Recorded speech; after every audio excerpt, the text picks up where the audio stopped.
India is the most unique country in the world, with 28 states and 8 union territories. There is a long history of reorganization of states in India from the time of independence, when in 1953 first state, that is Andhra Pradesh, was created on the linguistic basis, to the latest on in 2019, when the state of Jammu and Kashmir was reorganized into two union territories of Jammu and Kashmir and Ladakh. Very recently, some people in Ladakh protested against the government for the inclusion of Ladakh in 6th schedule. Hello, my name is Kumar Gaurav and you are watching Bark. This is the second lecture and the last lecture on the chapter Introduction to Indian Geography. And in this chapter, you can clearly see that we are going to study about the states and union territories of India. हमारा ज़्यादा focus इस class में union territories of India पर रहेगा, क्योंकि question भी वहाँ से ज़्यादा पूछी जाती है, और जम्मू एंड कश्मीर और लद्दाख क्योंकि लंबे समय से लगातार न्यूज़ में रहा है, इसलिए we are going to focus more on union territories part.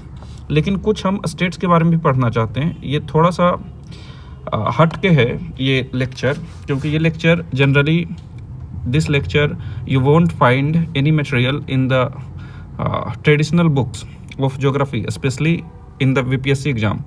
तो अगर आपको हमें पूरा विश्वास है कि ये चैप्टर पढ़ने के बाद आपको इंडियन ज्योग्राफी और ख़ास करके इंडिया की पॉलिटिकल मैप के बारे में और ज़्यादा जानकारी मिलेगी. लेकिन अगर आपको कुछ थोड़ा बहुत समझने में दिक्कत भी हो तो स्टेट पर आप कम फोकस कर सकते हैं.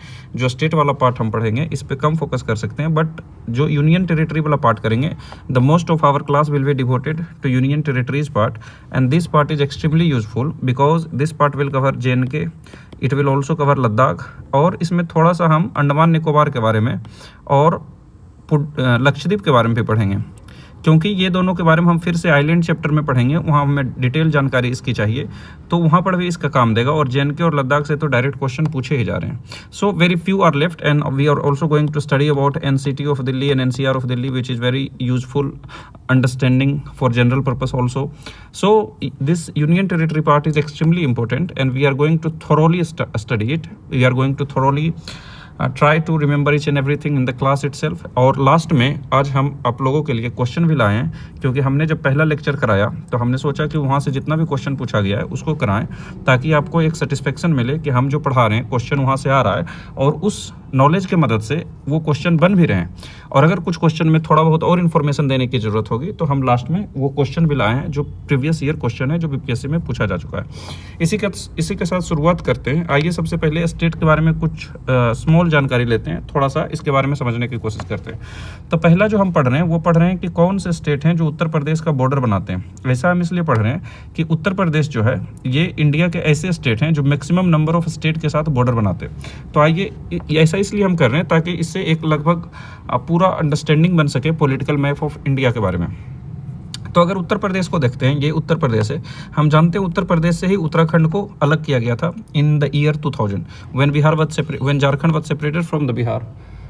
जब झारखंड को बिहार से अलग की गई थी, तो in that year only Uttarakhand was separated from Uttar Pradesh, and Chhattisgarh was separated from Madhya Pradesh. तो उत्तर प्रदेश के बाउंड्री में ऊपर देखते हैं कि एक उत्तराखंड है. यहाँ पर आप देख सकते हैं कोना में थोड़ा सा बाउंड्री बनाता है जो हिमाचल प्रदेश के साथ भी उत्तर प्रदेश का बाउंड्री है, जो जनरल मैप देखने पर हमें पता नहीं चलता है, पर ये हिमाचल प्रदेश के साथ भी उत्तर प्रदेश का बॉर्डर बनता है. और ये हिमाचल प्रदेश में एक बहुत ही खूबसूरत लोकेशन है और रिलीजियस लोकेशन है, जिसको बोलते हैं पोंता साहिब. तो ये जो पोंता साहिब है, this is the location in Himachal Pradesh, and through this city of Paonta Sahib Uttar Pradesh is connected with the Himachal Pradesh. जो तीसरा बाउंड्री उत्तर प्रदेश से बन रहा है, इस तरफ देखते हैं हरियाणा के साथ बन रहा है. यूनियन टेरिटरी ऑफ दिल्ली भी उत्तर प्रदेश से बॉर्डर बनाती है. राजस्थान से भी उत्तर प्रदेश बॉर्डर बनाती है, ये भी हम देख सकते हैं. मध्य प्रदेश से बॉर्डर बनती है, बिहार से बॉर्डर बनती है, और छत्तीसगढ़ से बॉर्डर बनने के साथ साथ झारखंड से भी बनती है. सो उत्तर प्रदेश के बारे में हमने इसलिए पढ़ा क्योंकि उत्तर Pradesh is a humongous state, बहुत बड़ा स्टेट है, हमारा पड़ोसी भी है. और ये क्योंकि it forms boundary with maximum number of states in India, and that's why we studied that which are the states or UTs through which Uttar Pradesh with which Uttar Pradesh is making boundary. आप यहाँ देखिएगा, लिस्ट भी है, आप इसको जरूर पढ़िएगा एक बार बस समझने के लिए। सबसे ऊपर में क्या था, उत्तराखंड था, फिर हिमाचल प्रदेश है, फिर हरियाणा था, Rajasthan, Madhya Pradesh, Chhattisgarh, Jharkhand and Bihar and along with the union territory of Delhi. तो इस तरह से हम हिमाचल प्रदेश से डायरेक्टली उत्तर प्रदेश भी जा सकते हैं थ्रू पोंता साहिब। यानी कि इसने टोटल 9 एंटिटीज के साथ बाउंड्री बनाई है। एक यूनियन टेरिटरी ऑफ दिल्ली भी है, एक उत्तराखंड, दूसरा हिमाचल प्रदेश, तीसरा हरियाणा, चौथा राजस्थान, पांचवा मध्य प्रदेश, छठा छत्तीसगढ़, सातवां झारखंड, आठवां बिहार और नौवां दिल्ली। ये छोटी सी इन्फॉर्मेशन है, इससे थोड़ा सा हमें क्लियरली मिलेगा। अब हम देखना चाहते हैं कि ये जो मध्य प्रदेश है इससे कितने स्टेट बॉर्डर बनाते हैं। आइए देखते हैं। सिंपल, ये हम एक तरह से हिंट आपको कर रहे हैं कि कैसे आपको पॉलिटिकल मैप में अगर आप पकड़ बनाना चाहते हैं, if you want to study the political map of India in detail and want to understand which state is located where, then this is going to be extremely useful. और इससे obviously question भी आ सकता है। तो मध्य प्रदेश का देखते हैं। तो मध्य प्रदेश के इस तरफ उत्तर प्रदेश है, यहाँ देखते हैं तो राजस्थान है, इस तरफ गुजरात है, इस तरफ महाराष्ट्र है, इस तरफ छत्तीसगढ़ है। इतने स्टेट से मध्य प्रदेश बॉर्डर बना रही है, उत्तर प्रदेश से, राजस्थान से, गुजरात से, महाराष्ट्र से और छत्तीसगढ़ से। तो मध्य प्रदेश ने हमने देखा कि लगभग 5 स्टेट के साथ बॉर्डर बनाया, राजस्थान, गुजरात, महाराष्ट्र, तेलंगाना और छत्तीसगढ़, 5 स्टेट के साथ। There is direct border between UP and Chhattisgarh. UP और छत्तीसगढ़ का देखिए आप यहाँ पर डायरेक्ट बाउंड्री है। इससे क्या होता है, ये डायरेक्ट बाउंड्री होने के कारण मध्य प्रदेश झारखंड के साथ बॉर्डर नहीं बनाती है। अब आप इतना डिटेल में नहीं भी याद रख सकते, हमारा तो यहाँ पर सिंपल जॉब है कि एक ओवरव्यू लेना चाहते हैं, ताकि जब हम हिल्स के बारे में पढ़ें, जब हम रिवर्स के बारे में पढ़ें, जब हम प्लेट्यूज के बारे में पढ़ें, तो जब हम बताएं कि बुंदेलखंड प्लेट्यू इज बिटवीन, और Bundelkhand plateau consist of 6 states of Uttar Pradesh and 5 states of Madhya Pradesh, तो आपको समझ में आना चाहिए कि दोनों के बीच में बाउंड्री है और इस तरह से कुछ यहाँ पर बुंदेलखंड प्लेट्यू रहेगी। जब हम आपको बघेलखंड प्लेट्यू बताएंगे और बताएंगे कि छत्तीसगढ़ में मैक्सिमम पार्ट है, कुछ मध्य प्रदेश में, तो आपको समझ में आना चाहिए कि यहाँ पर हो सकता है बघेलखंड प्लेट्यू। तो उस दृष्टिकोण से हम पढ़ रहे हैं, क्योंकि ये बेस बनाने वाला है आगे के क्लास के लिए, इसी के लिए पहला लेक्चर और दूसरा लेक्चर लाया गया है। तो हमने देखा कि मध्य प्रदेश लगभग 5 स्टेट के साथ बॉर्डर बना रही है, Rajasthan, Uttar Pradesh, Gujarat, Maharashtra and Chhattisgarh. Because Madhya Pradesh is not sharing any boundary with Jharkhand, that mean Chhattisgarh से उत्तर प्रदेश की डायरेक्ट बाउंड्री है and you can move from Uttar Pradesh to Chhattisgarh directly. एक और देखते हैं छत्तीसगढ़ का, क्योंकि ये भी अपने आप में एक अलग स्टेट है। देखिए ये छत्तीसगढ़ है, इसका बाउंड्री इधर देखिए मध्य प्रदेश से, इधर उत्तर प्रदेश से, यहाँ झारखंड से, यहाँ उड़ीसा से, यहाँ मध्य प्रदेश से और इधर तेलंगाना से के साथ साथ यहाँ आंध्र प्रदेश से भी है। और जो छत्तीसगढ़ का बाउंड्री आंध्र प्रदेश का है, इससे उड़ीसा और तेलंगाना का बॉर्डर को कट कर देता है, यानी उड़ीसा से तेलंगाना आप डायरेक्टली नहीं जा सकते हैं। फिर से बोल रहे हैं कि इसको याद रखने की जरूरत नहीं, पर जैसे आप नक्सलाइट्स के बारे में समझना चाहते हैं तो आप बार बार देखते होंगे कि Naxalites are hiding on the border between Chhattisgarh, Maharashtra, Telangana and Andhra Pradesh. ये जो चारों बाउंड्री है और उड़ीसा भी, यहीं पर अब नक्सलाइट पूरी तरह से रह गया है सिमट कर। इसलिए क्योंकि अगर छत्तीसगढ़ की पुलिस नक्सली के पीछे पड़ता है तो वो महाराष्ट्र चले जाएंगे। जो गढ़चिरौली डिस्ट्रिक्ट है या गढ़चिरौली जो जगह है महाराष्ट्र में, अगर महाराष्ट्र की पुलिस पड़ती है तो तेलंगाना चला जाएगा, तेलंगाना का पड़ता है तो उड़ीसा चला जाएगा या आंध्र प्रदेश चला जाएगा, इसका पड़ता है तो उड़ीसा चला जाएगा। तो ये एक सिग्निफिकेंट जो स्ट्रेटेजिक लोकेशन है नक्सलाइट्स के लिए, या फिर ऐसा कह सकते हैं कि ये जो 4 स्टेट का बॉर्डर बन रहा है ये बहुत सिग्निफिकेंट है। यहाँ से छत्तीसगढ़ से हम डायरेक्टली आंध्र प्रदेश जा सकते हैं, पर तेलंगाना से उड़ीसा नहीं जा सकते हैं। ये भी आप थोड़ा समझ सकते हैं। अच्छा, एक जो इंपॉर्टेंट हमें समझना ही चाहिए, और आगे जब हम बिहार का मैप डिटेल से पढ़ेंगे, क्योंकि हम बीपीएससी के एग्जाम की तैयारी कर रहे हैं और बिहार के अदर एग्जाम्स को भी देते हैं, इस दृष्टिकोण से यह इंपॉर्टेंट हो जाता है कि बिहार के चारों तरफ कौन स्टेट है, इसको भी समझना चाहिए। तो बिहार के ऊपर देखिए नेपाल है। जब हम पहला लेक्चर पढ़े और इंटरनेशनल बाउंड्री के बारे में पढ़े, there we saw that Nepal shares boundary with Bihar. इस तरफ देखिए उत्तर प्रदेश से बाउंड्री बन रहा है, यहाँ झारखंड से बाउंड्री बन रहा है बिहार का, इधर देखते हैं तो वेस्ट बंगाल से बाउंड्री बन रहा है। तो ये 4 स्टेट से या 3 स्टेट और एक नेपाल से बाउंड्री बनाती है बिहार, यानी बिहार का कोई भी बाउंड्री मध्य प्रदेश से नहीं है। ये तो एकदम याद रहना चाहिए कि बिहार किसके साथ बाउंड्री बनाती है, और ये बहुत सिंपल भी है, क्योंकि बिहार किससे बाउंड्री बनाती है, बिहार जो है एक इंटरनेशनल बाउंड्री शेयर करती है नेपाल के साथ, जहां पर एसएसबी होते हैं, सशस्त्र सीमा बल होते हैं। और बिहार इंडिया के 3 स्टेट के साथ बॉर्डर बनाते हैं, ईस्ट में या वेस्ट के हैं तो वेस्ट में यूपी, साउथ में कहें तो झारखंड और वेस्ट में कहें तो वेस्ट बंगाल। तो ये बहुत ईजी है। आगे आइए और आपको दिखाते हैं कि कुछ ऐसे स्टेट हैं, जैसे सिक्किम और मेघालय, 2 ऐसे स्टेट हैं भारत के जो सिर्फ एक ही स्टेट से बाउंड्री बनाते हैं। यानी सिक्किम भी मात्र एक ही स्टेट से बाउंड्री बनाती है और मेघालय भी सिर्फ एक ही स्टेट से बाउंड्री बनाती है। ये देखिए सिक्किम है, ये सिक्किम अगर नीचे देखें इंडियन स्टेट से, तो सिर्फ और सिर्फ वेस्ट बंगाल से बाउंड्री बना रही है। सिक्किम बिहार से बाउंड्री नहीं बनाती है, क्योंकि बिहार का किशनगंज यहीं तक रुक जाता है। यानी कि सिक्किम बाउंड्री बना रही है सिर्फ वेस्ट बंगाल से। हाँ, इंटरनेशनल बाउंड्री ये नेपाल से, भूटान से और चाइना से भी बना रही है, लेकिन इंडियन स्टेट की बात करें तो सिर्फ ये एक ही स्टेट इंडियन स्टेट के साथ बाउंड्री बनाती है, and that is Bengal. Similarly there is Meghalaya, ये देखिए आप मेघालय, ये साउथ में तो बाउंड्री बना रही है बांग्लादेश से, लेकिन वो तो इंटरनेशनल बॉर्डर है। इंडिया की बात करें तो ये चारों तरफ से सिर्फ और सिर्फ आसाम से घिरा हुआ है। देखिए ये इधर भी असम, इधर भी असम, इधर भी असम। तो Sikkim and Assam are two such states that shares boundary only with one state of India. अब एक चीज़ तो हमें ये चीज़ तो बहुत आसानी से समझनी चाहिए, जो अगला टॉपिक है कि द सेवन सिस्टर्स। बेसिकली जो 7 नॉर्थ ईस्टर्न स्टेट हैं, 7 नॉर्थ ईस्टर्न, इसको बहुत डिटेल से समझना चाहिए। इसलिए नहीं कि ये बिहार से ज़्यादा इंपॉर्टेंट है या किसी और पार्ट से ज़्यादा इंपॉर्टेंट है, पर इसलिए कि क्योंकि नॉर्थ ईस्ट के स्टडी को नेग्लेक्ट किया गया है बहुत पहले से। बहुत ऐतिहासिक एक ऐसा रहा है कि इसके बारे में हमें कम जानकारी रहती है नॉर्थ ईस्ट के बारे में। बाकी सब स्टेट के बारे में तो कौन प्राइम मिनिस्टर बन रहे हैं, क्या हो रहा है, सब जानते हैं, कौन चीफ मिनिस्टर बन रहे हैं और कौन नेता चेंज हो रहे हैं जानते हैं, लेकिन नॉर्थ ईस्ट के बारे में हम उतनी नहीं जानते हैं, और इसलिए सभी एग्जाम का फोकस नॉर्थ ईस्ट पर कुछ साल से रहा है। दूसरी बात यह है कि क्योंकि ये हमेशा न्यूज़ में भी रहता है, जितना भी मूवी बन रहा है वो भी ज़्यादातर नॉर्थ ईस्ट से बन रहा है, और जो एक क्रॉस बॉर्डर टेररिज्म हो, जैसे म्यांमार में जाते हैं टेररिज्म, या फिर मणिपुर का हाल में जो सिचुएशन रहा है, इसकी वजह से नॉर्थ ईस्ट काफ़ी इंपॉर्टेंट हो जाता है, और नॉर्थ ईस्ट का जो बाउंड्री है थोड़ा कॉम्प्लिकेटेड है, इसलिए इसको डिटेल से समझना हमारा कर्तव्य है। पहला है कि जो नॉर्थ ईस्ट है इसमें एक आता है 7 सिस्टर। यह सबसे पहले ये देखते हैं कि नॉर्थ ईस्ट कहते हैं किसको। तो नॉर्थ ईस्टर्न स्टेट में ये जो 7 स्टेट दिख रहा है यही नॉर्थ ईस्टर्न स्टेट्स में आता है, और इसमें सिक्किम को भी इंक्लूड कर सकते हैं, यानी ये जो पार्ट है पूरा ये नॉर्थ ईस्टर्न पार्ट में आता है। यहाँ वेस्ट बंगाल का पार्ट छोड़ देंगे जो ईस्टर्न इंडिया में आता है, बिहार भी ईस्टर्न इंडिया में आता है। तो इस पार्ट को हम नॉर्थ ईस्टर्न इसलिए कह रहे हैं क्योंकि अगर ये ऐसे देखेंगे तो इस डायरेक्शन में नॉर्थ हुआ, इस डायरेक्शन में वेस्ट हुआ, इस डायरेक्शन में साउथ हुआ, इस डायरेक्शन में ईस्ट हुआ, लेकिन क्योंकि हम ईस्ट इसको मानते हैं जनरली इस एरिया को, इसलिए इसको हम नॉर्थ ईस्टर्न मानते हैं। थोड़ा सा इस तरह देखेंगे तो उस डायरेक्शन में भी है। तो नॉर्थ ईस्टर्न में 8 स्टेट टोटल आते हैं। ये 8 स्टेट्स के बारे में हमें जानना चाहिए, यानी जब अभी हम नॉर्थ ईस्ट बोले तो उसमें हमें क्या जानना चाहिए कि ये नॉर्थ ईस्टर्न स्टेट्स में 8 स्टेट्स के बारे में हमें पढ़ना चाहिए। पहले को बोलते हैं, पहला 7 को बोलते हैं 7 सिस्टर्स, और एक जो सिक्किम है, अगर इसमें सिक्किम भी जोड़ दें तो ये टोटल 8 स्टेट्स हो जाते हैं, और इसलिए सिक्किम को बोलते हैं 1 ब्रदर, यानी 7 सिस्टर्स विथ ए ब्रदर। ये भी इसका नामांकन है, इस ऐसे नाम से भी इसको बुलाया जाता है। 7 सिस्टर्स में कौन आए, ये जो 7 स्टेट्स दिख रहे हैं, ये 7 स्टेट्स किस में आते हैं, 7 सिस्टर्स में आते हैं, और एक ब्रदर इसका है सिक्किम। और सिक्किम जानते हैं बहुत खूबसूरत जगह है, पहाड़ों की रानी है, यहाँ पर भी जाना चाहिए घूमने के लिए। अब देखिए ये जो 7 सिस्टर्स हैं इसमें सबसे पहले अरुणाचल प्रदेश है, यहाँ ये जो येलो में दिख रहा है ये आसाम है, यहाँ पर ये जो दिख रहा है ये मेघालय है, इसके बारे में डिटेल से इसका फिजिकल फीचर्स पढ़ेंगे कि कैसे यहाँ पर गारो खासी जयंतिया हिल्स है, कैसे यहाँ मासिन राम की क्या करेक्टरिस्टिक है जिसके कारण मैक्सिमम बारिश मासिन राम में ही होती है। अरुणाचल प्रदेश के बारे में दिहंग जोर्ज पढ़ेंगे, हिमालय के बारे में पढ़ेंगे, डाफला मेरी अबोर मिसमी, ये सब हम सिर्फ ऐसा हिंट दे रहे हैं कि ये सब बहुत सारा चीज़ अभी इधर इस एरिया में पढ़ना है, पर अभी तो हम स्टेट के बारे में जानते हैं। तो 7 स्टेट में कौन कौन है, 7 स्टेट में पहला है, 7 स्टेट में 7 में पहला है अरुणाचल प्रदेश, एक हुआ, दूसरा असम हुआ, तीसरा मेघालय हुआ, चौथा यहाँ देखिए त्रिपुरा है, 5वां यहाँ मिजोरम है, यहाँ 6ठा मणिपुर है, यहाँ 7वां नागालैंड है। तो अगर आपको याद है ये तो बहुत अच्छी बात है, अगर याद नहीं है तो आप इसका मैप बनाना जरूर सीखिए कि 7 सिस्टर्स या जो नॉर्थ ईस्टर्न स्टेट्स है इसका मैप कैसे बनाते हैं। तो मैप बनाने तो आप जानते होंगे कि यहाँ पर ऐसे सिक्किम है, ये इस तरफ भूटान है, और इस तरह ऊपर की ओर जाती है क्या अरुणाचल प्रदेश, और अरुणाचल प्रदेश नीचे आके इस तरह से नीचे आके ऐसे करके फिर बहुत सारे यहाँ पर 2 स्टेट्स हैं, और यहाँ पर बांग्लादेश के लिए जगह छोड़ दी है।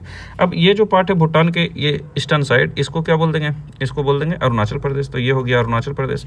मेघालय को यहाँ पर समेट देंगे, जो एक तरफ से तो बांग्लादेश से और तीनों तरफ से आसाम से घिरा हुआ है। तो ये पोर्शन क्या हो गया, ये पोर्शन आसाम का, ये अलग कर देंगे, ये अलग कर देंगे, और यहाँ पर 3 स्टेट है। कुछ इस तरीका से है बाउंड्रीज का। ये जो पूरा दिख रहा है ये आसाम है, ये मेघालय है, और ये अरुणाचल प्रदेश है। यहाँ पर याद रखेंगे NMM, क्या याद रखेंगे, NMM। यहाँ पर 3 स्टेट है, तीनों का याद रखेंगे NMM। N से क्या हुआ, N से हुआ नागालैंड, M से हुआ मणिपुर, और M से हुआ मिजोरम, और इस तरफ त्रिपुरा है। तो ध्यान रखेंगे कि जो मिजोरम है ये सब बहुत ही छोटी छोटी बातें हैं, पर क्योंकि हमारे दिमाग में बहुत कन्फ्यूजन रहती है, याद नहीं होती, इसको सिंप्लीफाई करने के लिए हम बता रहे हैं कि यहाँ अरुणाचल प्रदेश है, ये सब याद रहता है। ये आसाम है, आसाम मेघालय के चारों तरफ से घिरा हुआ है, और यहाँ वेस्ट बंगाल से बॉर्डर बनाती है, ये भी याद रहता है। ये मेघालय है, ये भी ठीक है। यहाँ पर नागालैंड है पहले, फिर मणिपुर है, फिर मिजोरम है, और यहाँ नीचे त्रिपुरा है कोना में। अब आइए इसको देखते हैं। पहले देखिए अरुणाचल प्रदेश है, यहाँ है, ये है अरुणाचल प्रदेश, यहाँ है असम, यहाँ है मेघालय, यहाँ त्रिपुरा, मिजोरम, मणिपुर और नागालैंड है, और ये साथ में सिक्किम है। ये अब इसमें जो असम है, असम का, मेघालय का तो हमने देखा कि ये सिर्फ और सिर्फ एक ही स्टेट के साथ बाउंड्री बनाती है, एंड दैट इज़ असम।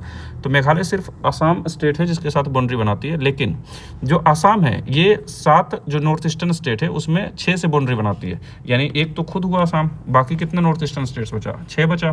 तो ये 6 के साथ बाउंड्री बनाता है। कैसे बनाता है देखिए, असम अरुणाचल प्रदेश से बना रहा है, नागालैंड से बना रहा है, मणिपुर से बना रहा है, मिजोरम से बना रहा है, त्रिपुरा से बना रहा है, मेघालय से बना रहा है। So this is a simple information that Assam makes boundary with all the other 6 states of north eastern states. अगर ये क्वेश्चन पूछ देता बीपीएससी में तो क्या आप बोलते कि बहुत हार्ड क्वेश्चन पूछ दिया? नहीं, हमारे पास इन्फॉर्मेशन की कमी से नहीं बनता। सो मेघालय सिर्फ एक स्टेट के साथ बनाती है और असम टोटल वहाँ जितने हैं उसके साथ बनाती है। आपका ये जिम्मेवारी है कि जितना भी स्टेट हमने पढ़ा उसके स्टेट को, उसके कैपिटल को भी हम याद करें। तो आप घर जाइएगा और सब स्टेट को, अभी यूटी में हमने जेएनके और लद्दाख ये सब को कम डिटेल से देखा है, पिछले क्लास में बहुत सारा डिटेल देखा, तो अभी 8 यूटी के बारे में हमें पढ़ना है। पर आपका जिम्मेवारी है कि ये सब स्टेट के बारे में आप जाके, जैसा हमने मध्य प्रदेश से बाउंड्री देखा, उसी तरह आप घर जाइए और देखिए कर्नाटक से कितने स्टेट बाउंड्री बना रहे हैं। हमने सिर्फ आपको एक हिंट दिया कि आपको कैसे पढ़ना है। देखिए कर्नाटक यहाँ इस तरफ से गोवा बाउंड्री बना रहा है, महाराष्ट्र बना रहा है, तेलंगाना बना रहा है, आंध्र प्रदेश बना रहा है, तमिलनाडु और केरल है। इसी तरह आपको सब स्टेट्स के बारे में 1-2 बार करना है ताकि आपको कम से कम ये जो जगह है इसका क्लैरिटी हो जाए। हाँ, इसको याद करने रटने की जरूरत ना है कि कौन सा स्टेट कितने, कौन कौन से स्टेट से बाउंड्री बनाता है, इसको याद करने की जरूरत नहीं है। ये सिर्फ क्लैरिटी के लिए हम एक प्रैक्टिस कर रहे हैं और इजी बेस से इसको समझ भी सकते हैं। आइए अब चलते हैं 8 यूनियन टेरिटरीज के बारे में। तो हम लोग जानते हैं कि भारत में टोटल 28 स्टेट है। There are 28 states in India and these states are having their own government, state government. Federalism, जब पॉलिटी में आप फेडरलिज्म चैप्टर पढ़िएगा तो देखिएगा कि पॉलिटिकल डिफरेंसेस है स्टेट्स और यूटी में। UTs are generally governed by union itself, यानी कि दिल्ली में जहाँ लेजिस्लेचर भी है वहाँ भी मैक्सिमम पावर किसके पास है? सेंट्रल गवर्नमेंट के पास है। जैसे Delhi police works under the home ministry of central government, बल्कि इसके बजाय जितने भी स्टेट हैं उसके जो पुलिस हैं वो वहाँ की होम मिनिस्ट्री के अंदर काम करती है। जैसे बिहार में होम मिनिस्ट्री अभी मिला है सम्राट चौधरी को, तो बिहार पुलिस काम करेगी सम्राट चौधरी के अंदर, पर दिल्ली पुलिस काम करती है अमित शाह के अंदर। ये सब थोड़ी सी बात है जो एक यूनियन टेरिटरी को एक स्टेट से अलग करती है। तो हमारे यहाँ टोटल 8 यूनियन टेरिटरी, 8 के बारे में पढ़ते हैं। इससे पहले कि डिटेल से पढ़ें हमें ये देखना है कि कौन कौन है। पहला है अंडमान एंड निकोबार। हम लोग जानते हैं एक आइलैंड है और ये बे ऑफ बंगाल में सिचुएटेड, ये दिख रहा है अंडमान निकोबार। ये अंडमान निकोबार, इसका कैपिटल कहाँ है? पोर्ट ब्लेयर था पहले, अब हो गया श्री विजयपुरम। तो इसको याद रखिएगा कि ये श्री विजयपुरम हो गया। इसको इसका कैपिटल यानी पोर्ट ब्लेयर का ही नाम बदल के क्या रख दिया गया? श्री विजयपुरम। चंडीगढ़ का कैपिटल कहाँ है? चंडीगढ़, ये भी यूनियन टेरिटरी है। दादर नगर हवेली एंड दमन एंड दीव, पहले दादर एंड नगर हवेली अलग थी, दमन एंड दीव अलग थी। 2019 या 20 में इसको भी जोड़ दिया गया है और अब एक ही यूटी बन गया है पूरा, Dadar and Nagar Haveli and Daman and Diu, और इसका कैपिटल है दमन। फिर दिल्ली है, जिस दिल्ली को यूनियन टेरिटरी बोला गया वो है नेशनल कैपिटल टेरिटरी, इसकी कैपिटल न्यू दिल्ली है। जम्मू कश्मीर की 2 कैपिटल है, श्रीनगर समर के समय और जम्मू विंटर के समय। जब आगे हम पढ़ेंगे तो देखेंगे जम्मू एक हिल है और श्रीनगर एक वैली है, और श्रीनगर क्योंकि फर्दर नॉर्थ है सो इसको समर में ही रख सकते हैं कैपिटल, क्योंकि ठंडी के दिन में यहाँ बर्फ रहती है। लद्दाख की कैपिटल लेह है, लक्षद्वीप की कैपिटल कवारती है और पुडुचेरी की कैपिटल पुडुचेरी है। आपको ये याद रखना है। अभी हम फिलहाल ये 8 यूनियन टेरिटरी को डिटेल से समझने का कोशिश करेंगे और उससे कुछ रिलेटेड मुद्दा उसको भी समझेंगे। पहला चीज़ जो हमें समझना है वो समझना है नेशनल कैपिटल टेरिटरी के बारे में। जो भारत की राजधानी है उस राजधानी को बोलते हैं national capital territory of Delhi. क्या बोलते हैं? NCT ऑफ दिल्ली बोलते हैं, national capital territory of Delhi बोलते हैं। This is the capital of India. जो न्यू दिल्ली बोलते हैं या उसमें जो रीजन आती है उसी को क्या बोलते हैं? नेशनल कैपिटल टेरिटरी बोलते हैं। दूसरा जो रीजन है जो फ्रिक्वेंटली यूज होता है वो होता है NCR, नेशनल कैपिटल रीजन।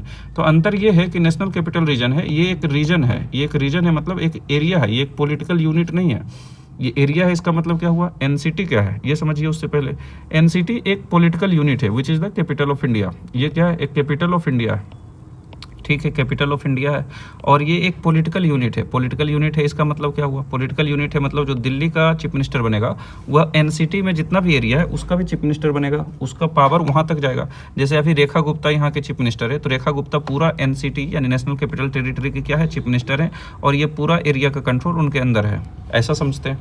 दूसरी बात ये है कि ये जो नेशनल कैपिटल टेरिटरी है क्योंकि ये यूनियन टेरिटरी है so it's most of the power, ये ऐसा कहें कि जैसे स्टेट में एक इंडिपेंडेंस होता है, एक स्टेट की पावर होती है, स्टेट जो सरकार होती है उसकी एक पावर होती है, यहाँ पर कम पावर है। तो यहाँ का स्टेट गवर्नमेंट तो एक पावर सेंटर है, यानी स्टेट गवर्नमेंट के पास कुछ पावर है। साथ में यहाँ सेंट्रल गवर्नमेंट के पास भी पावर है, जैसे पुलिस पूरी तरह से दिल्ली पुलिस किसके अंदर है, सेंट्रल गवर्नमेंट के अंदर है, होम मिनिस्ट्री के अंदर। ये भी अलग स्टेट, इसको स्टेट से अलग बनाती है। यहाँ पर जो दिल्ली डेवलपमेंट अथॉरिटी है, इसके अंदर भी बहुत सारा पावर है, जैसे पार्क हम लोग देखते हैं DDA का बना हुआ है, वो अलग पावर सेंटर है। यहाँ जो म्युनिसिपल कॉर्पोरेशन ऑफ दिल्ली है, MCD, उसके अंदर भी पावर है। यानी यहाँ पर पावर इस तरह से डिस्ट्रीब्यूटेड है कि this is also called as administrative jungle, कि पूरा जंगल बन गया है, पूरा होच पोच हो गया है। किसको कौन सा पावर दिया गया है, किसके अंदर कौन सी रिस्पॉन्सिबिलिटी है, किसका कौन सी अकाउंटेबिलिटी है, it is very difficult to pin point. जैसे for example if Yamuna is polluted, then MCD की भी फॉल्ट हो सकती है, सेंट्रल गवर्नमेंट की भी फॉल्ट है, स्टेट गवर्नमेंट की भी फॉल्ट है, DDA की भी फॉल्ट है। तो जब सेंट्रल गवर्नमेंट और स्टेट गवर्नमेंट अलग रहती है तो एक दूसरे को ब्लेम करती है, MCD की अलग रहेगी तो वो उसको ब्लेम करेगा। इसलिए ये बन गया administrative jungle. That means it is not a very efficient system. इसलिए जो अरविंद केजरीवाल था वो बोलता था कि जो सेंट्रल गवर्नमेंट का पावर है वो स्टेट गवर्नमेंट को दे दिया जाए, तो उससे सिर्फ दिल्ली पुलिस जाता, बहुत सारा पावर फिर भी नहीं जाता। और क्योंकि एक यूनियन टेरिटरी है तो इसके ओपोजिशन में हमें ये भी बोल सकते हैं कि यूनियन टेरिटरी, यहाँ पीपल पूरा इंडिया भर के आते हैं, बहुत सारे बिहार के लोग हैं, साउथ इंडिया के हैं, सभी लोग के हैं। तो यहाँ अगर सिर्फ स्टेट इसको बना दिया जाए तो वो ज़्यादा एफिशिएंट नहीं रहेगा, क्योंकि और लोगों को प्रॉब्लम हो सकती है। तो ये तो है NCT of Delhi. NCT of Delhi का मतलब this is a political unit in which and it has been created in order for the administrative purpose, यानी कि जो दिल्ली सरकार बनेगी उसका पावर यहाँ तक रहेगा। NCR एक रीजन है। रीजन क्या होता है, दो एडमिनिस्ट्रेटिव यूनिट को भी मिला के एक रीजन बना देंगे। जैसे यहाँ पर एक NCT तो है ही इसमें, यानी जो नेशनल कैपिटल टेरिटरी वो तो इंक्लूडेड है, साथ में इसमें राजस्थान का भी बहुत सारा डिस्ट्रिक्ट है, जैसे राजस्थान का अलवर हो गया, भरतपुर हो गया, वो भी इसमें है। जैसे हरियाणा का सोनीपत हो गया, हरियाणा का फरीदाबाद हो गया, आप हरियाणा का गुड़गांव सुने होंगे, ये सब किसका एरिया है, NCR का पार्ट है। यानी कि जो राजस्थान का पार्ट है NCR में, वहाँ पर सरकार किसकी चलेगी, राजस्थान गवर्नमेंट की चलेगी, जो राजस्थान गवर्नमेंट है। हरियाणा का जो पार्ट है वहाँ पर किसकी सरकार चलेगी, हरियाणा गवर्नमेंट की चलेगी। इसमें यूपी भी है, यूपी का जैसे नोएडा का पोर्शन यूपी का है, जैसे यूपी का पोर्शन जैसे गाजियाबाद का पोर्शन है यूपी का है। यहाँ पर सरकार किसका चलेगा, यूपी के सरकार का चलेगा। यानी this is not an administrative unit, this is simply a region which has been, मतलब जिसको कि यहाँ पर एक तरह का शहरीकरण हुआ है, urbanisation is similar and also the other conditions are similar. जैसे फॉर एग्जाम्पल अगर पोल्यूशन NCT में हुआ तो वो राजस्थान वाला जो NCR एरिया है उसमें भी होगा, हरियाणा वाला एरिया है उसमें भी होगा। इसलिए because of similar characteristic and because the urbanisation has spread to these areas and Delhi has been connected to these area, Delhi पूरी तरह से कनेक्ट हो गई है, इसलिए इसको एक टर्म में बोलते हैं जिसको NCR बोलते हैं। आप यहाँ से पढ़ सकते हैं कि आप इसको देख लीजिएगा, पढ़ लीजिएगा कि बहुत सिंपल सी बात है। जो NCT है, या फिर NCT की बात करें, national capital territory of Delhi, ये कैपिटल ऑफ इंडिया और एक यूनियन टेरिटरी है, इसका कैपिटल न्यू दिल्ली है। एडमिनिस्ट्रेशन क्या होता है, ये दिल्ली गवर्नमेंट भी एडमिनिस्टर करती है, यूनियन गवर्नमेंट भी करती है, जिसका कि लेफ्टिनेंट गवर्नर होता है, अपॉइंट किया जाता है यूनियन गवर्नमेंट के द्वारा। MCD और DDA भी है। इससे जो एडमिनिस्ट्रेटिव जंगल बना है, ये रीजन हो गया है many problems due to lack of accountability, यानी कि किसी एक पर पूरा जिम्मेवारी नहीं दिया जा सकता है कि कुछ भी दिक्कत हुआ तो वो किसका कंप्लीटली फॉल्ट था। इसके कारण एक दूसरे पर ब्लेम गेम चलता है और दिल्ली इस तरह से थोड़ा एडमिनिस्ट्रेशन के दृष्टिकोण से पीछे रह गया है, खास करके पोल्यूशन को लेकर। बॉर्डर क्या है दिल्ली का, दिल्ली का बॉर्डर हरियाणा तीनों तरफ से हरियाणा ही घिरा हुआ है और एक तरफ से यूपी है। जैसे इसका अगर मैप है तो ये देखिए आप, दिल्ली NCT किसको बोलेंगे, सिर्फ इतना सा एरिया को दिल्ली NCT बोलेंगे जहाँ पर दिल्ली गवर्नमेंट अपना प्रशासन करती है। लेकिन NCR बोलेंगे तो कितना सारा एरिया आ गया। ये देखिए यूपी का एरिया है, ये देखिए राजस्थान का अलवर और भरतपुर है, ये देखिए हरियाणा का करनाल है, पानीपत है, सोनीपत है, इससे जो सटा हुआ है झज्जर है, रोहतक है, गुड़गांव है, फरीदाबाद है, ये दिल्ली से सटा हुआ है। सब किस में आ जाएगा, करनाल तो शायद ना भी आए, पानीपत ना भी आए, लेकिन ये सब जो डिस्ट्रिक्ट है ये सब NCR में आ जाएगा। उसी तरह यूपी का जो बागपत है, गाजियाबाद है, और ये सब जो पार्ट है ये सब भी किसका पार्ट है, नोएडा हो सकता है ये, या नोएडा इधर है। तो ये पार्ट जो है ये पूरा को क्या बोलेंगे, NCR बोलेंगे, जिसमें अलग अलग एरिया। जैसे यहाँ देखिए अलवर और भरतपुर भी किस में आता है, ये भी NCR में आता है। यानी ये सब एरिया भी क्या है, ये सब पूरा एरिया जो है ये NCR का हिस्सा है। ये जो पूरा एरिया है ये NCR का एरिया है। तो NCR क्या है, एक बहुत बड़ा एरिया है जिसमें अलग अलग सरकार की एडमिनिस्ट्रेशन चलती है। This is not for administrative purpose, ये एडमिनिस्ट्रेटिव पर्पस के लिए नहीं बनाया गया। तो इसमें देखेंगे कि हरियाणा जो है, दिल्ली तीनों साइड से क्या है, यहाँ देखिए तीनों साइड से हरियाणा है, यहाँ तीनों साइड से, और एक साइड से क्या है, एक साइड से यूपी है। ठीक है। तो यहाँ नेशनल कैपिटल रीजन बताया गया है और इसमें दिखाया गया कि हरियाणा का गुड़गांव हो, फरीदाबाद हो, सोनीपत हो, पानीपत हो, ये सब एरिया दिल्ली में एनसीआर में आता है। यूपी का बताया गया नोएडा हो, गाजियाबाद हो, गौतम बुद्ध नगर भी हो, ये सब दिल्ली या एनसीआर का रीजन माना जाता है। राजस्थान में भरतपुर, अलवर, ये सब भी माना जाता है कि एनसीआर का हिस्सा है। अब आगे चलते हैं चंडीगढ़ में। तो चंडीगढ़ जो है, हम लोग जानते हैं चंडीगढ़ क्या है, ये एक यूनियन टेरिटरी है। दूसरा यूनियन टेरिटरी हमने पहला दिल्ली के बारे में पढ़ा, दूसरा यूनियन टेरिटरी कौन है, चंडीगढ़ है।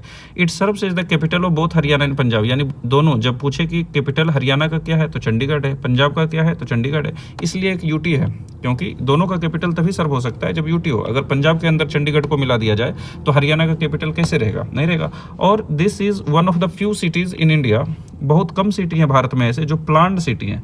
प्लान्ड मतलब जिसको प्लानिंग के तहत बनाया गया और उस तरह से वहाँ का घर उर को सब कुछ बनाया गया, आर्किटेक्चर को बनाया गया। दिल्ली में क्या हुआ कि पहले कुछ लोग आए और दिल्ली के अराउंड बसे, या जो मैथोलॉजिकल है कि इंद्रप्रस्थ यही था, तो कुछ लोग बसे, फिर और समय बीता तो और लोग आके बस गए, फिर और समय बीतते गया और इस तरह से सब जगह क्या हुआ, जिस किसी भी तरीका का कंस्ट्रक्शन स्टार्ट हो गया और there is no planning in Delhi. और इसलिए दिल्ली क्या है, अनप्लान्ड सिटी है और इसलिए इसका ग्रोथ कैसा है, फेजेड ग्रोथ है। इसलिए हम यहाँ पर इतना ट्रैफिक प्रॉब्लम भी देखते हैं। तो बहुत सारा जो सिटी यानी दिल्ली जैसे शहर में बहुत सारा प्रॉब्लम है, उसकी वजह यह है कि this city has not been made through a planning. ये प्लानिंग के थ्रू नहीं बना है, लोग आते गए, बसते गए और ये शहर बसता गया, बनता गया। उसी तरह तो मैक्सिमम सिटीज़ है इंडिया के, they are not plan city, but Chandigarh is an unique city. Chandigarh unique है और चंडीगढ़ जाइएगा तो आपको बहुत खूबसूरत लगेगा, because it is a plan city and it has been constructed. और आर्किटेक्चर जो किया गया था इसका, यानी डिजाइन जो किया गया था, वो ले कार्बोजियर नाम का व्यक्ति किया था। ब्रिटिश के ज़माना में ही जो कार्बोजियर था, उन्होंने ही इसका प्लानिंग किया था और इसलिए ये एक बढ़िया सिटी है। तो कभी क्वेश्चन हो सकता है, शायद पूछ ले, या ऐसे भी जानकारी रहनी चाहिए हमें कि जो चंडीगढ़ है वो एक प्लान सिटी है और इसका जो आर्किटेक्चर है या इसका जो प्लानिंग किया गया कार्बोजियर के द्वारा किया गया। And Chandigarh since it is union territory, it also serves as the capital of both Haryana and Punjab. ये शिवालिक के फुट हिल्स पर है। जब आगे हम पढ़ेंगे हिल रेंजेस तो देखेंगे हिमालय के जो सबसे सदर्न मोस्ट रेंज है उसी का नाम है शिवालिक। उसी के फुट हिल्स यानी उसी के फुट के जस्ट नीचे ये शहर बसा हुआ है, चंडीगढ़ शहर बसा हुआ है। यानी चंडीगढ़ से आप हिमालय को भी देख सकते हैं, खास करके शिवालिक को तो जरूर से देख सकते हैं। अच्छा, चंडीगढ़ का नाम कुछ यूनिक लग रहा है, चंडीगढ़ है, यानी कि यहाँ पर एक मंदिर है जिसका नाम है चंडी माता का मंदिर है और उसी के नाम पर चंडीगढ़ रखा गया। यानी चंडी माता का गढ़ है, चंडी माता का यहाँ एरिया था, उन्हीं के मंदिर के नाम पर इस एरिया का नाम रखा गया चंडीगढ़। यहाँ भी सेंट्रल एडमिनिस्ट्रेशन क्या प्रोवाइड करती है, गवर्नर देती है और गवर्नर के थ्रू रूल किया जाता है, इसको एडमिनिस्टर किया जाता है। And it has been designated as smart city, इसको स्मार्ट सिटी का भी मान्यता मिला है। इसका बॉर्डर क्या है, it is border by Punjab to the north and west. यानी अगर चंडीगढ़ ऐसा है तो नॉर्थ और वेस्ट से क्या है, पंजाब है। यानी इस तरह से नॉर्थ और वेस्ट से पंजाब है और साउथ और ईस्ट, यहाँ साउथ हो गया तो साउथ और ईस्ट से इसमें क्या है, हरियाणा है। इसलिए ये दोनों सिटी, ये जो सिटी है, ये जो चंडीगढ़ यूनियन टेरिटरी है, ये पंजाब और हरियाणा दोनों के बीच है, दोनों में किसी का हिस्सा नहीं है। इसलिए हिस्सा नहीं है कि ये यूनियन टेरिटरी है, हरियाणा तो स्टेट है, पंजाब तो स्टेट है, तो हिस्सा तो किसी का नहीं हो सकता। पर बॉर्डरिंग क्या है, नॉर्थ और वेस्ट से पंजाब है। जानते हैं कि हरियाणा का वेस्ट में पंजाब है, तो इस तरफ से पंजाब है और इस तरफ हरियाणा है। इस तरह से हमने चंडीगढ़ समझा। अच्छा, जम्मू कश्मीर और लद्दाख के बारे में हम थोड़ा लेट से आते हैं, क्योंकि बाकी जो है वो बहुत सिंपल है, उसको पहले हम लोग पढ़ लेते हैं। जैसे लक्षद्वीप के बारे में पढ़ते हैं। देखिए लक्षद्वीप कितना सिंपल है। आप ये इंडिया का मैप देख रहे हैं, यहाँ पर कुछ आइलैंड दिख रहा है, यही आइलैंड को एक साथ बोलना हो तो इसको क्या बोलते हैं, लक्षद्वीप ग्रुप ऑफ आइलैंड्स। आगे जब आइलैंड का चैप्टर पढ़ेंगे तो इसमें कितने आइलैंड से कौन से आइलैंड महत्वपूर्ण है और इसकी क्या प्रॉब्लम है, खास करके जो सी लेवल राइज हो रहा है उससे क्या दिक्कत लक्षद्वीप के लोगों को झेलना पड़ रहा है, ये सब के बारे में पढ़ेंगे। मोदी जी यहाँ गए थे और बहुत सारा बवाल हुआ था, उसके बारे में भी देखेंगे। लेकिन अभी तो ये समझना है कि केरल के कोस्ट के ईस्ट में या वेस्ट में, केरल के कोस्ट के वेस्ट में एक ग्रुप ऑफ आइलैंड है and this group of island is known as Lakshadweep and this is the 8th union territory of India. तो लक्षद्वीप क्या है, एक आर्किपेलेगो है। आर्किपेलेगो किसे कहते हैं, group of island with similar formation, जिसका फॉर्मेशन सिमिलर हुआ हो। जैसे all these islands have been formed by the coral reefs. ये सब अभी हम यहाँ नहीं बताना चाहते हैं, नहीं तो फिर वहाँ भी टाइम लगेगा, तो अभी नहीं बताना चाहते हैं। पर इसे कोरल रिफ से बना है, कोरल के द्वारा बनाया गया है। इसका जो स्ट्रक्चर है सिमिलर है, इसका जो फॉर्मेशन है सिमिलर है and they are very close to each other and hence these islands are known as archipelago. ऐसे ग्रुप ऑफ आइलैंड जिसका फॉर्मेशन सिमिलर हो, स्ट्रक्चर सिमिलर हो, उसे आर्किपेलेगो कहते हैं। For example, India have 2 group of islands और we can also say that India has 2 archipelago. In the eastern side there is Andaman and Nicobar archipelago. तो ये सब जितने भी आइलैंड है वो एक साथ बने थे, उनका स्ट्रक्चर भी सेम है और उनका फॉर्मेशन भी सिमिलर हुआ। इसी तरह लक्षद्वीप भी एक क्या है, आर्किपेलागो है। ठीक है, तो हमने ये देख लिया कि आर्किपेलागो जिसमें 36 आइलैंड है और अरेबियन सी में। आपको इतना डिटेल में याद रखने की जरूरत नहीं कि 36 आइलैंड है, पढ़ते समय हमें जरूर देखना चाहिए। और ये तो जानकारी रहेगा कि ये अरेबियन सी में है और अंडमान निकोबार बे ऑफ बंगाल में, ये तो सिंपल बात है। ये लगभग 200 से 300 किलोमीटर है कोच्चि से, जो केरल के शहर कोच्चि है, पोर्ट सिटी है, वहाँ से लगभग इसका डिस्टेंस 300 किलोमीटर एवरेज मान सकते हैं। उतना ये सब नहीं पूछता है कि कितना डिस्टेंस पर बसा हुआ है, तो इस पर हम इमोशनल नहीं होंगे कि इसको भी याद करना है।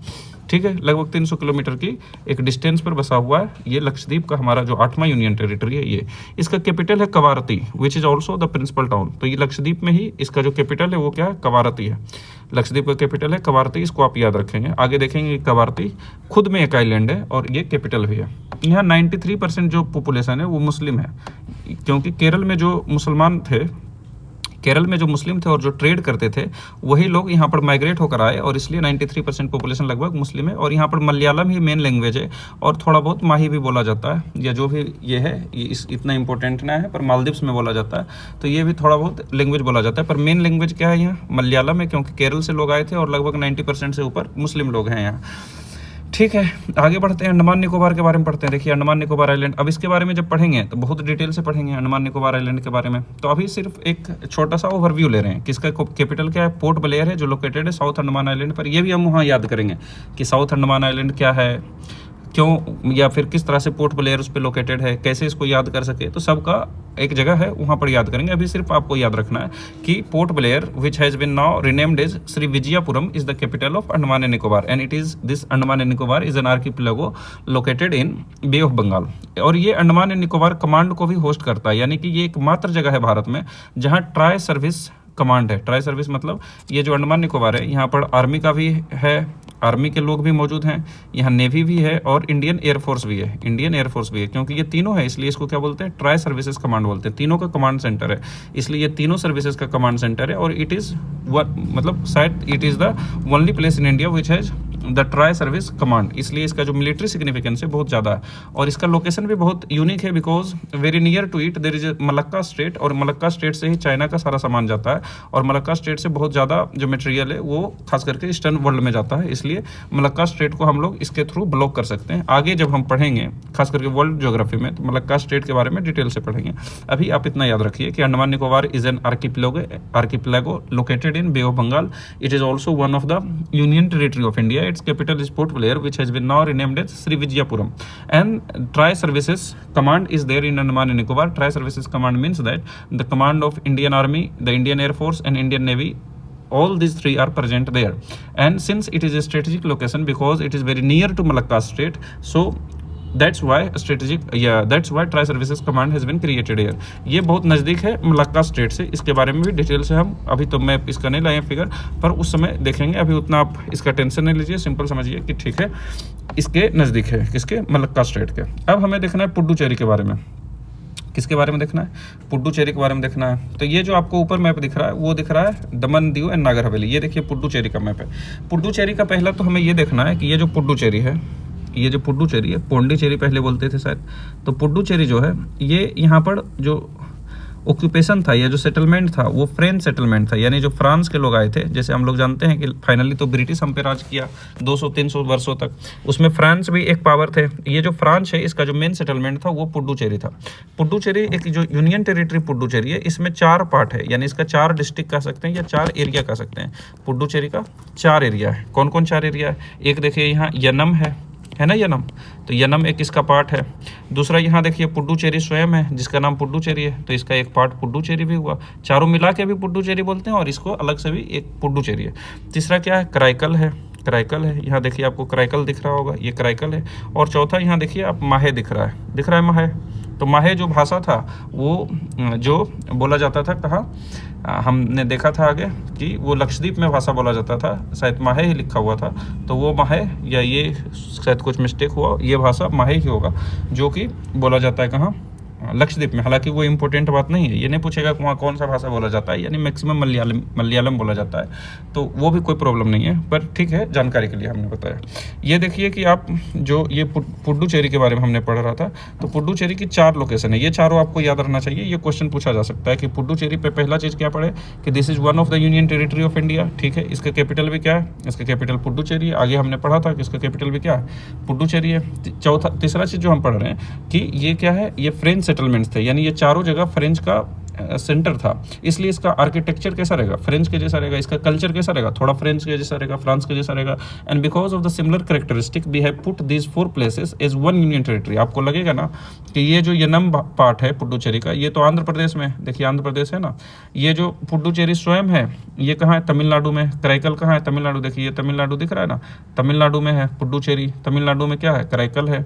और यनम कहाँ है, आंध्र प्रदेश में। माहे कहाँ है, केरल में। So why these 4 places in 3 different states have been put together and have been formed as a union territory of India? The reason is simple, that these 4 places were governed, or these 4 places were the center of French people, and so their characteristics like architecture, culture, food, etc., dresses, even dresses maybe, these all are similar, and so we have put these 4 places as one union territory of India. समझ गए आप इतना, कोई दिक्कत नहीं कि पुडुचेरी में 4 place है। कौन कौन है, सबसे पहला जो सबसे ऊपर में है यनम है, सबसे ऊपर में क्या है, यनम है, जो आंध्र प्रदेश में है।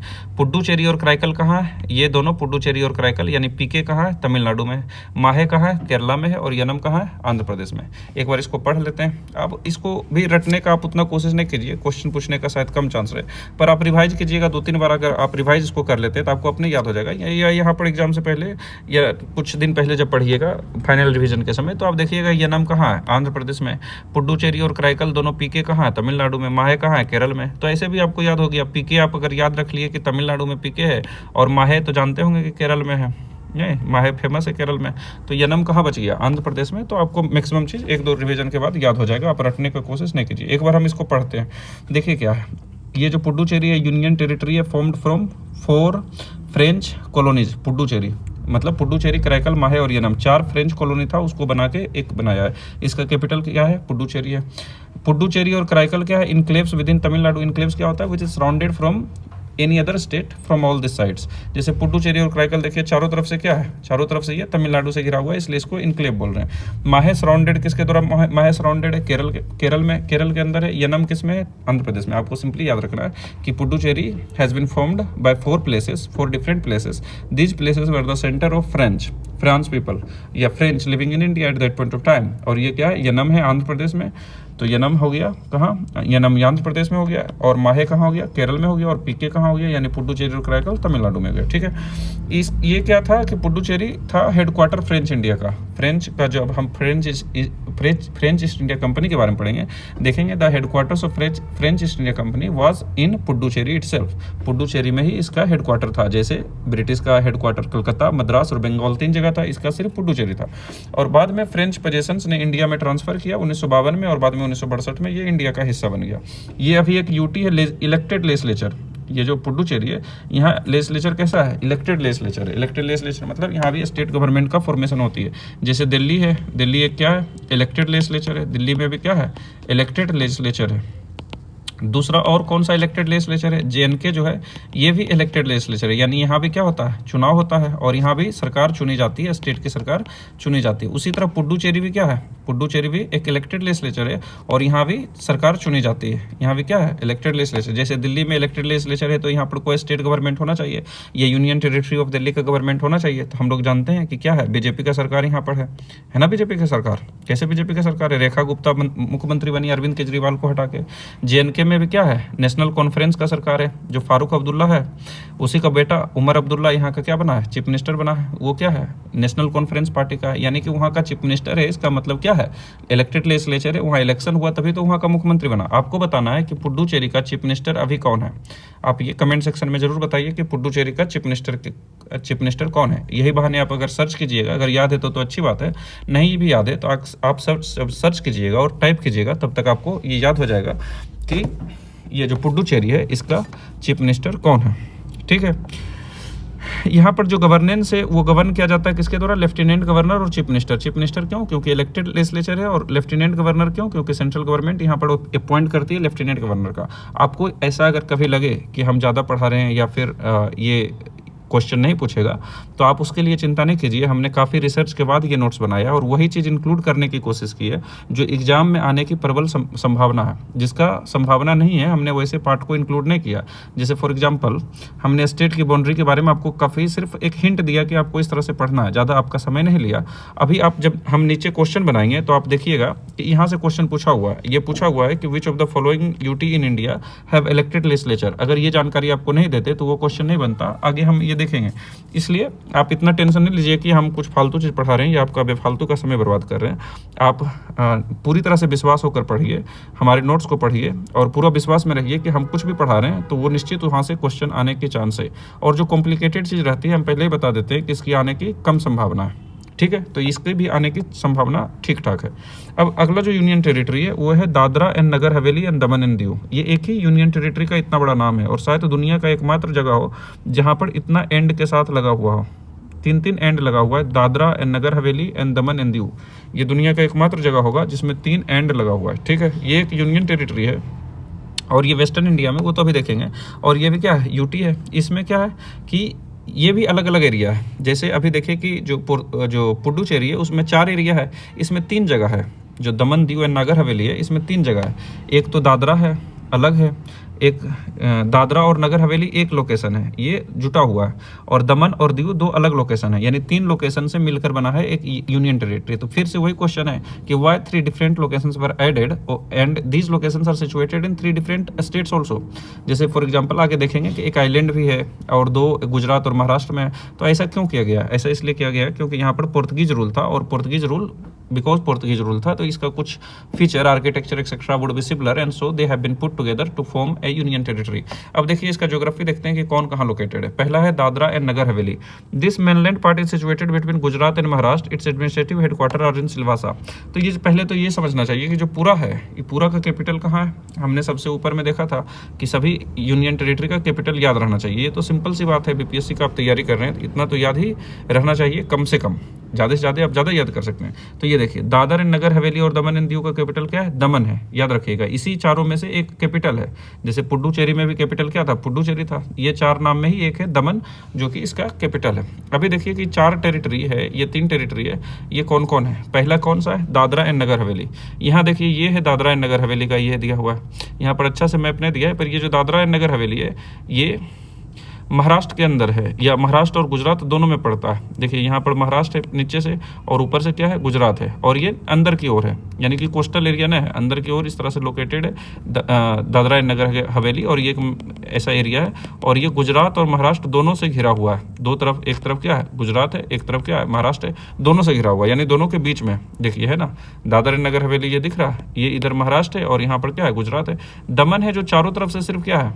सिर्फ गुजरात से घिरा हुआ है। और ये दमन कोस्टल प्लेन है। कोस्टल प्लेन मतलब कोस्टल पर एग्जिस्ट करता है। ये देखिए कोस्ट है, समुद्र से जुटा हुआ है। ये दादर नगर हवेली थोड़ा इनसाइड है।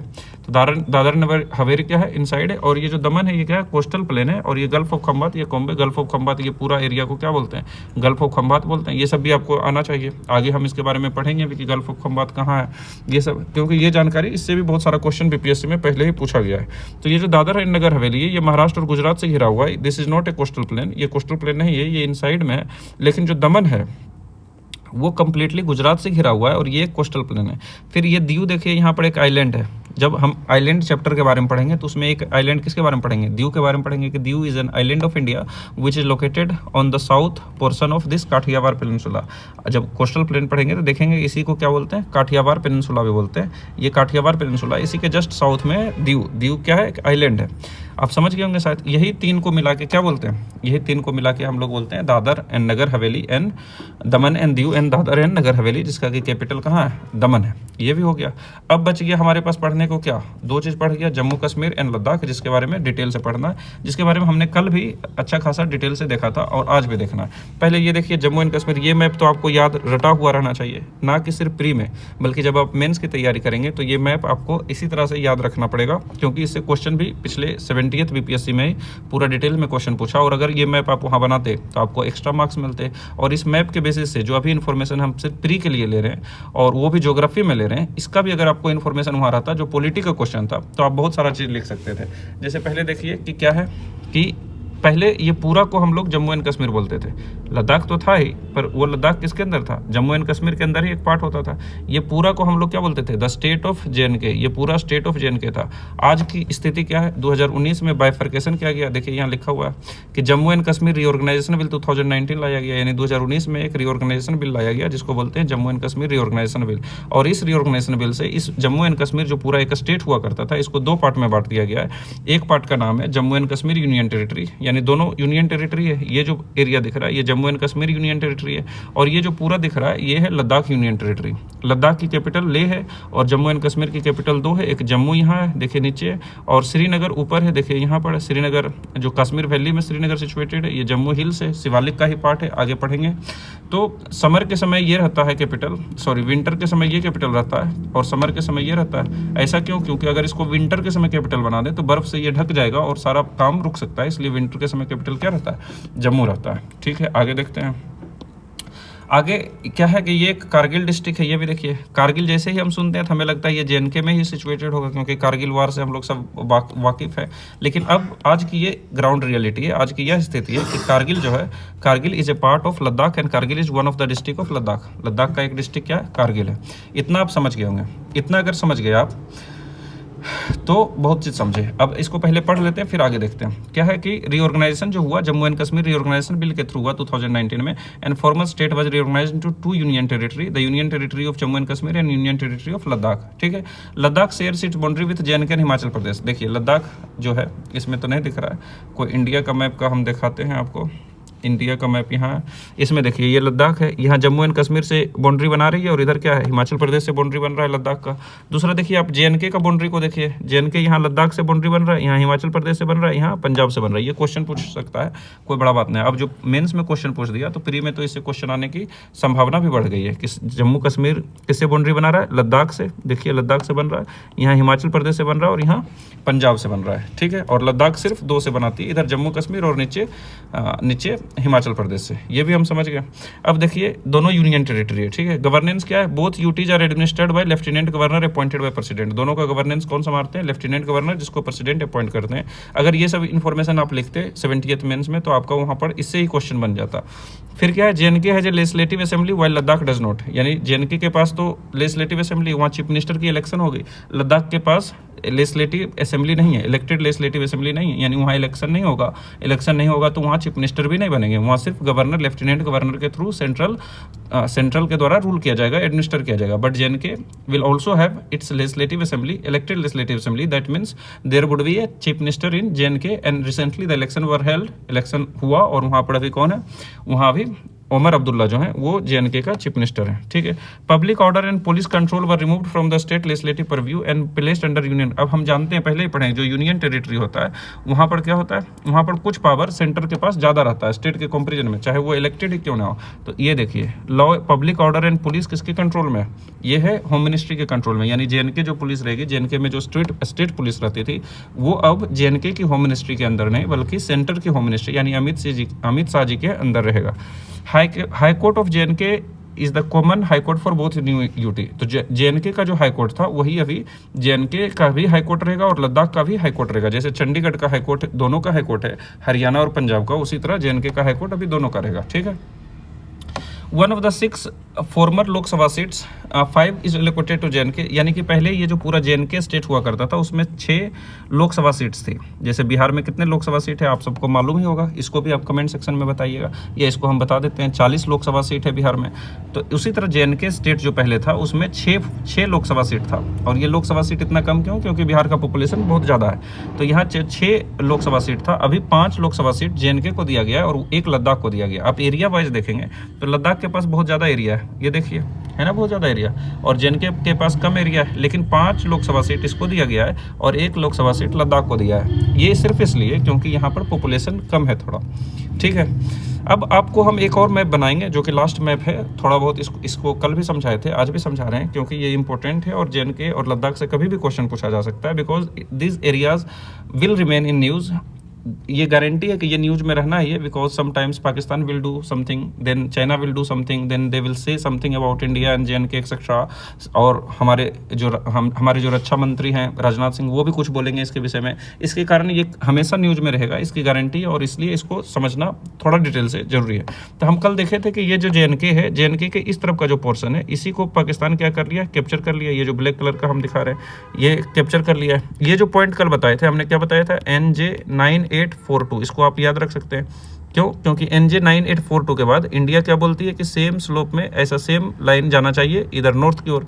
पाकिस्तान क्या बोलता है, नहीं ये लाइन ऐसे जाना चाहिए, और यही क्या है, सियाचिन ग्लेशियर है। अभी सियाचिन ग्लेशियर किसका पार्ट है, इंडिया का पार्ट है।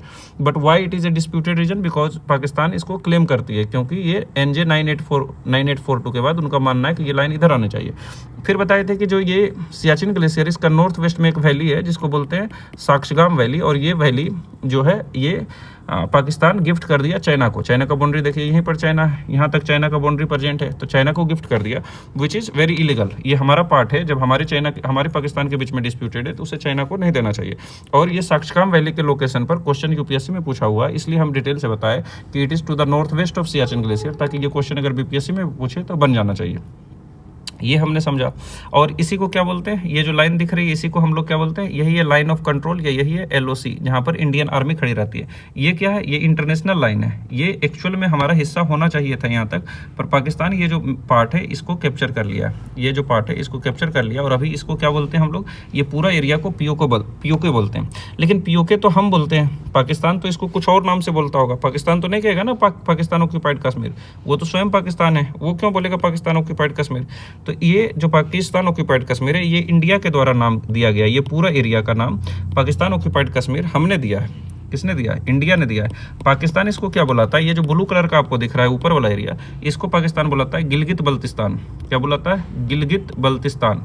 ये वहाँ की एक स्टेट है, गिलगित बल्तिस्तान बोलते हैं। और नीचे का एरिया ये जो ब्लैक में है, इसको बोलते हैं आज़ाद कश्मीर, वो लोग इसको बोलता है आज़ाद कश्मीर, और ऊपर को क्या बोलता है, उस ऊपर को बोलता है गिलगित बल्तिस्तान। अगर आप इजाज़त देंगे तो हम थोड़ा सा इसको डिटेल में आपको पाकिस्तान के बारे में दिखाते हैं, हालांकि ज़रूरत नहीं है, पर एक इंडियन होने के नाते, एक भारत के सच्चे नागरिक होने के कारण थोड़ा सा पाकिस्तान के बारे में जानकारी ज़्यादा हमारे पास रहनी चाहिए। तो पाकिस्तान के पास 4-5 स्टेट है, जैसे भारत के पास तो इतनी सारी स्टेट है, हमारे भूमि बहुत ज़्यादा है, उसका कम है। एक क्या है, गिलगित बल्तिस्तान, यहाँ क्या है, आज़ाद कश्मीर। इसी के नीचे, आज़ाद कश्मीर के नीचे ये जो एरिया है, इसी को वो लोग पंजाब बोलता है, पंजाब एरिया। यानी पाकिस्तान में भी पंजाब है, जैसे भारत में पंजाब है, उसी तरह। तो हम ये बता रहे थे कि ये जो ऊपर वाला पोर्शन है, ये जो ऊपर वाला पोर्शन है, ये वाला पोर्शन, ये गिलगित बल्तिस्तान कहलाता है पाकिस्तान का। इसके नीचे वाला जो पोर्शन है वो आज़ाद कश्मीर कहते हैं, और इसके नीचे पंजाब है। ये वाला एरिया को वो लोग खैबर पख्तूनवा कहता है, खैबर पख्तूनवा कहता है, खैबर पख्तूनवा। आप स्पेलिंग देख लीजिएगा। और इधर जो पाकिस्तान का एरिया है, ये पंजाब के नीचे जो हमारे गुजरात से सटा हुआ है, उसको बोलता है वो लोग, उसको सिंध बोलता है। गुजरात से जो नीचे है उसको वो लोग सिंध बोलता है। और ये पंजाब और सिंध के जो वेस्ट में इस तरफ एरिया है, उसको ही वो लोग क्या बोलता है, उसको बोलता है वो लोग बलूचिस्तान, जहाँ पर बहुत बलूच फाइटर्स भी हैं जो चाहते हैं कि पाकिस्तान से आज़ादी मिले, तो वो बलूचिस्तान है। थोड़ा सा ये जानकारी है आप पाकिस्तान के बारे में, याद नहीं रखिएगा, बस इंटरेस्ट के रूप में आप इसको एक बार सुन लीजिए, एक बार ध्यान दीजिए कि पाकिस्तान का कौन कौन एरिया है। जैसे कि हाल ही फिलहाल में, और आगे भी हो सकता है, भारत फिर से स्ट्राइक करे पाकिस्तान के ऊपर में, तो ये एरिया थोड़ा सा याद रहता है, तो वहाँ पर हमें करंट अफेयर समझने में थोड़ा सहायता मिलेगा कि ये वाला एरिया को क्या बोलते हैं, गिलगित बल्तिस्तान बोलते हैं, ठीक है। इसको क्या बोलते हैं, आज़ाद कश्मीर बोलते हैं। इसके नीचे क्या है, ये पंजाब का एरिया है। इस तरफ क्या है, खैबर पख्तूनवा एरिया है, जहाँ पेशावर आता है। और ये पूरा जो एरिया है, आपको इस तरफ जो एरिया दिख रहा है, या पंजाब के जो नीचे एरिया दिख रहा है, ये सिंध है, गुजरात के सटा हुआ है। और इस तरफ जो एरिया है, ये बलूचिस्तान है। आगे जब कभी पढ़ाएंगे तो इसका हम एक मैप ला के आपको दिखा देंगे। आज तो इसमें इंक्लूड नहीं किया गया मैप, नहीं तो इसमें हम इंक्लूड करके आपको उसका दिखा देते हैं, ठीक है। ये तो समझ में आ गया जम्मू एंड कश्मीर के बारे में। और इसमें थोड़ा सा लोकेशन देखिए, यहाँ पर जम्मू है और श्रीनगर ऊपर है ना, श्रीनगर ऊपर, ठीक है। और इसमें कुछ जानने की जरूरत नहीं, इधर थोड़ा सा जानना चाहिए हमें, जो हमारा लद्दाख एरिया है। अभी तो ये पूरा एरिया को हम क्या बोलते हैं, ये पूरा एरिया को लद्दाख बोलते हैं, और ये एरिया को हम क्या बोलते हैं, JNK बोलते हैं, क्योंकि जो पाक ऑक्यूपाइड ये जो आज़ाद कश्मीर है वो भी हमारा ही अभिन्न अंग है, इसलिए उसको भी हम इंडिया का मैप में दिखाते हैं। और ये भले ही गिलगित बल्तिस्तान पाकिस्तान के अंदर ऑक्यूपाइड हो, पर ये सब पूरा एरिया हम क्या मानते हैं कि हमारा ये साक्चीवाम वैली इंक्लूडेड। अब ये जो लद्दाख का एरिया है, कल हमने आपको LAC के बारे में बताया था। देखिए आज यहाँ LAC दिया हुआ है, ये देखिए लाइन ऑफ एक्चुअल कंट्रोल है, जहाँ पर चाइना इलीगली ऑक्यूपाई कर लिया है ये एरिया को। ये जो एरिया है इसी को अक्साई चीन बोलते हैं, और ऑक्यूपाई कौन कर लिया है, चाइना कर लिया है। और इस लाइन को क्या बोलते हैं, लाइन ऑफ एक्चुअल कंट्रोल बोलते हैं। ठीक है, ये लद्दाख है, इसकी कैपिटल यहाँ लेह है, और यहाँ देखिए कारगिल है, ये सियाचिन ग्लेशियर है, और ये साक्चीवाम वैली है। तो शायद आपको पूरा ये समझ में आया होगा। थोड़ा सा इंपॉर्टेंट है, और ये कैसे इंपॉर्टेंट है, आइए अब हम आपको 10 क्वेश्चन दिखाते हैं, या 6-7 क्वेश्चन, जितना भी क्वेश्चन है जो BPSC में पूछा गया है। क्या ये सब पढ़ने के बाद क्वेश्चन बनता है या नहीं, या क्या इस एरिया से क्वेश्चन पूछता है कि नहीं। आपके मन में डाउट रह सकता है कि हम आपको जो पढ़ा रहे हैं शायद इससे क्वेश्चन ना पूछता है, या आपके मन में ये डाउट रहे कि इतनी पढ़ाई सफिशिएंट नहीं है BPSC के लिए। तो हम दोनों डाउट को ख़त्म करने के लिए और ये इस्टेब्लिश करने के लिए कि हमने काफ़ी मेहनत करके ये नोट्स बनाए हैं, लेक्चर्स बनाए हैं, और ज़्यादा फालतू चीज़ नहीं पढ़ा रहे हैं। ये सब एरिया इंपॉर्टेंट है जहाँ से क्वेश्चन पूछे जा रहे हैं, और इससे पूछने की और उम्मीद बढ़ गई है जब BPSC अपना ट्रेंड धीरे धीरे और UPSC की तरफ लेके जा रहा है। और दूसरी बात, ये क्वेश्चन आपसे बनेगा भी हमारे हुए पढ़ाई हुए लेक्चर से और नोट से। देखिए जैसे पहला क्वेश्चन क्या है, लिखा हुआ है through which of the following states does tropic of Cancer not pass. यहाँ देखिए, ध्यान दीजिएगा, नोट पास है। हमने देखा कि ट्रॉपिक ऑफ कैंसर कितने स्टेट से पास होते हैं, 8 स्टेट से पास होते हैं। पहला कौन था, गुजरात। फिर कौन था, जो राजस्थान है उसके नीचे साउथ से पास होती है। फिर MP है, एकदम बीचों बीच पास होती है। फिर कौन था, छत्तीसगढ़ था। फिर कौन था, झारखंड था, Ranchi just tropic of cancer के नीचे सिचुएटेड है। इसके बाद कौन था, वेस्ट बंगाल था, और उधर त्रिपुरा और मिजोरम था। आपको बताया गया कि नहीं, गुजरात, राजस्थान, MP, छत्तीसगढ़, झारखंड, वेस्ट बंगाल और त्रिपुरा एंड मिजोरम, ये 8 स्टेट से पास होता है। देखिए राजस्थान है, ठीक है, राजस्थान से पास होती है। त्रिपुरा है, त्रिपुरा से पास होती है। उड़ीसा से पास नहीं होती। आपसे बनेगा क्वेश्चन ये कि उड़ीसा से पास नहीं होता है। ये BPSC बिहार एग्रीकल्चरल ऑफिसर 2024 का एग्जाम में पूछा गया है। तो ऐसा नहीं कि हमने जो पढ़ाया उससे नहीं पूछा जा रहा है, इसी से पूछा जाएगा, और गारंटी है क्वेश्चन यहीं से आना है। बस आप इसको कितना ज़्यादा याद कर सकते हैं। अगर आप 100% याद कर लीजिएगा ये पूरा नोट्स, तो 100% क्वेश्चन यहीं से आने वाला है। अगर 90% भी करते हैं तो यहाँ से क्वेश्चन तो आने वाला है यहीं से। दूसरा क्वेश्चन देखिए, कभी कभी कुछ क्वेश्चन टफ पूछ देता है, ये भी टफ कैटेगरी में है कि which of the following cities is located north of tropic of cancer. Tropic of cancer के नॉर्थ में कौन सा सिटी है। हम जानते हैं मध्य प्रदेश से गुजरती है ट्रॉपिक ऑफ कैंसर, तो भोपाल आसपास ही रहेगा। ये जो मिजोरम है उसकी कैपिटल ऐजवाल है, वो भी पास रहेगा। रांची झारखंड है, वो भी पास रहेगा। लेकिन ऊपर से कौन गुजरता है, ये थोड़ा सा टफ क्वेश्चन हम बोलेंगे, क्योंकि जनरली स्टेट तो याद कर लेते हैं पर उसका लोकेशन को याद नहीं करते हैं। तो एक बार हम इसके जो, और ये ऐसा क्वेश्चन UPSC में भी पूछा गया था शायद, इसलिए यहाँ पूछा गया है। एक बार हम उसके स्टेट के बारे में देख लेते हैं। ये स्टेट का जो कैपिटल है उसके बारे में देखते हैं। ये ट्रॉपिक ऑफ कैंसर दिख रहा है आपको, ये tropic of cancer dot dot dot में दिया हुआ है। यहाँ देखिए गुजरात की जो कैपिटल गांधीनगर है, जस्ट साउथ है, क्या है, ट्रॉपिक ऑफ कैंसर के साउथ है। मध्य प्रदेश की जो कैपिटल है भोपाल, वो ट्रॉपिक ऑफ कैंसर के साउथ है। झारखंड की जो कैपिटल रांची है, वो भी ट्रॉपिक ऑफ कैंसर के नीचे ही है। वेस्ट बंगाल की जो कैपिटल है कोलकाता, वो भी नीचे है ना, नीचे। लेकिन यहाँ देखिए आप, जो मिजोरम है, ये जो मिजोरम है, मिजोरम की जो कैपिटल है, सॉरी ये बार बार क्या हो रहा है, ये जो मिजोरम है इसका जो कैपिटल है ऐजवाल, ये थोड़ा सा ऊपर है।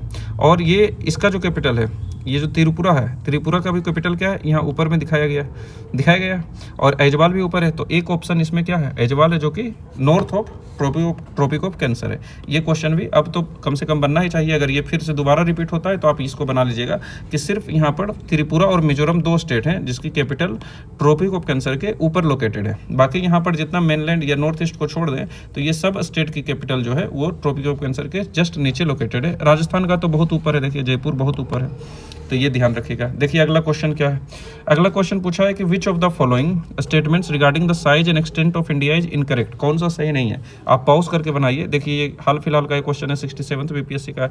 The area of the total land mass of India is 3.28 million square kilometre. क्या आपको दोनों डाटा बताया गया था कि लाख में भारत की एरिया 32.8 लाख किलोमीटर स्क्वायर है।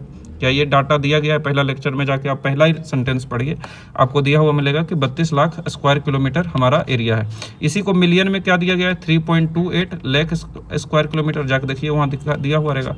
मिलियन मतलब 1 मिलियन में 10 लाख होता है, इसको 10 से गुना करेंगे तो आ जाएगा ना ये, या 10 से डिवाइड कर देंगे तो आ जाएगा ना ये। तो 3.28 मिलियन स्क्वायर किलोमीटर क्या है? सही आंसर है।